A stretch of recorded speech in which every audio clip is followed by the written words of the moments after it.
Our hot topic this week is intellectual property, and joining us to discuss the steps from a sketch on a cocktail napkin to a fully functioning company are Dave Kalish, managing partner with the law firm of Coates & Bennett, and Tom Stumpf, founder and CEO of Fuelie Systems Incorporated.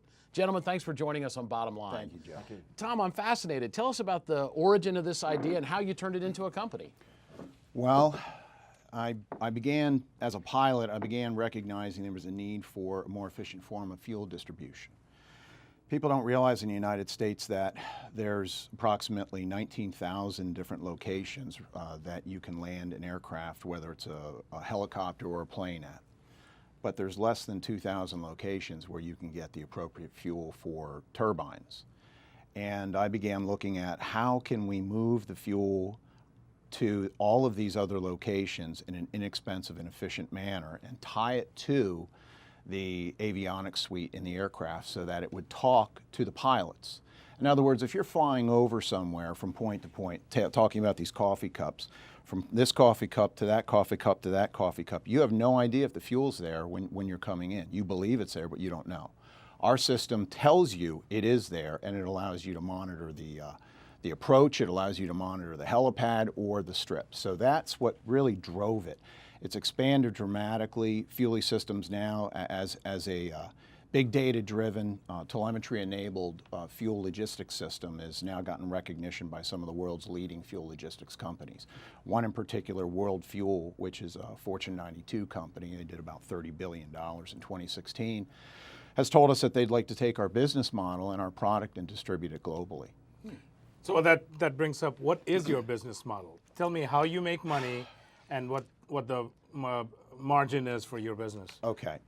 There's a lot of different applications. Right now, for instance, in Puerto Rico, where we have approximately 3.5 million people without power, one of the main reasons why they don't have power is not because they don't have generators, it's because they don't have the fuel to run the generators. Fuel gets contaminated very easily during these type of natural disasters. We can very easily put fuel. We can put fuel in there where it needs to go based upon the demand structure that's there. That's one example. So how would you charge? How do you charge that if you did that? By use, because the telemetry system monitors, maintains, and bills. So if you would put fuel out in this particular instance, because it's current, you would put the fuel there, and the people who would be utilizing it, whether it was FEMA or the Army, the Puerto Rican Army, or National Guard, they would that billing would then go back to the primary payer, and this goes all the way out into residential situations. Like right now, Naples still doesn't have any power. We have a gentleman we spoke with last night. He said we could put 1,000 of your pods, and just so you understand, we have effectively, if you go to your brewery. Okay, you like beer, you go to your brewery, you want to take, you'd like to take it home. You're paying X amount of dollars there at the brewery for a pint. We take the beer from the glass, from the distiller, put it into a case of beer, and then we put it into a 6-pack, and then we put it down into the individual beer can. So you can put it out wherever you want to. You can put the case out there for large parties, a 6-pack for you and your friends, or if you need it yourself, you have an individual beer can. And all of that is connected via the cloud through telemetry-enabled big data it's analytics. But Dave, how does somebody take an idea like what Tom has done and turn it into a business? Well, I met with Tom about 4 or 5 years ago, and his initial idea was pretty basic. It was, for the most part, a portable fuel storage system. And so we figured out what the technology was, what the value is. Tom, where do you think the value is? What are people going to want to get out of this? And we filed for patent protection on those ideas. Since that time, the idea has really ballooned. It's really blossomed. So it started with the same basic technology, but now it's gone into all sorts of different areas. Like Tom said, it gets into a lot of the telemetry side of it. It gets into a lot of the sensing side of it. It gets into a lot of the analytics. And those are all areas that we've been able to protect, and we are protecting. And that's really where the value is. Is there any competition right now in the marketplace? None. None. That makes it a little more challenging for you to protect. It does, because this is an area that no one's ever really seen before. So it kind of, like Tom said, you have World Fuel out there. You have these large manufacturers, it's large distributors, and you have very, very small ones. But there's nothing that fits this. And so that's what we have to try to protect, is that niche.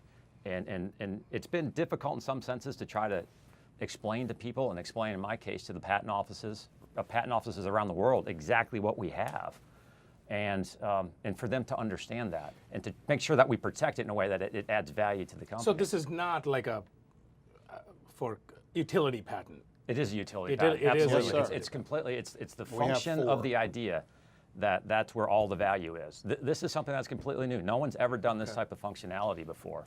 That is completely It's utility on-demand patents. fuel. Yeah, Uber, ride hailing, this is for fuel. And when you look at where this migrates to, from a technology standpoint, going back to aviation, what it does is it nothing less than creates a new transportation system. Do you like going to your airport? Right. Right? Okay, this will eliminate. You'll take your phone, you'll go to Uber, and then go to Uber Fleeg, Overflight, or Liftoff. See where you want to go, hit the button, and you'll see the destination. You'll see the helicopter flights coming in. When you select a flight, let's say you wanted to go down and see the Miami Dolphins play the Pittsburgh Steelers down in Florida. Both of you wanted to roll. Say, let's go now. You'll be able to on-demand travel, not just in a car from one point to another. This is what is called air mobility, on-demand air mobility, and it's a huge movement.